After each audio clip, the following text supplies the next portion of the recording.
Hi friends and welcome to Crumbz from Gerard.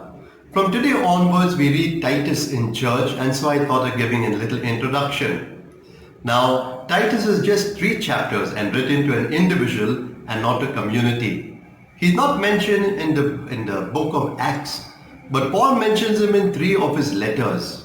What comes across that he's a very close friend of Paul, and therefore Paul in this letter calls him his own son, and in Corinthians calls him his brother. Whenever Paul had a problem with any church, he sent people to solve their problem. And Titus was one of those troubleshooters which Paul sent to Corinth and here to Crete to solve a problem that they had. In the church we are told that there was a little discussion whether they should accept Gentiles as Christians. So when Paul goes for the council to Jerusalem, he takes Titus as a perfect example. In other words, he's saying, here you have a Gentile convert who's living the faith perfectly well. Now, why did Paul write his letter to Titus? First of all, since he was sending him to Crete, he sent him with his letter, kind of letter showing his authority. And in the letter, he gives him instruction of what to do. And what was it that he expected of him? First of all, to set up good leaders in every city.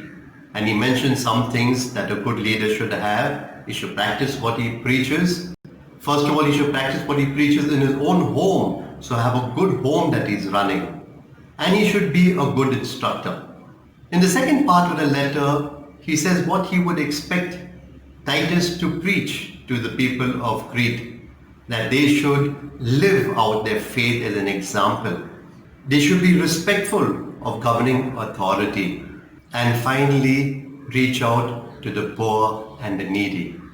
I now read out some quotations from the letter. Everything is pure to those who are themselves pure, but nothing is pure to those who are defiled and unbelieving, for their minds and consciences have been defiled. Teach what agrees with sound doctrine. In all things, you yourself must be an example of good behavior. Remind your people to submit to rulers and authorities, to obey them, and to be ready to do good in every way. Tell them not to speak evil of anyone, but to be peaceful and friendly, and always to show a gentle attitude towards everyone.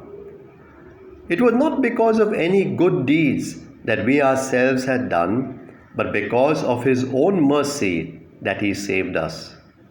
Avoid stupid arguments, long list of ancestors, quarrels and fights about the law.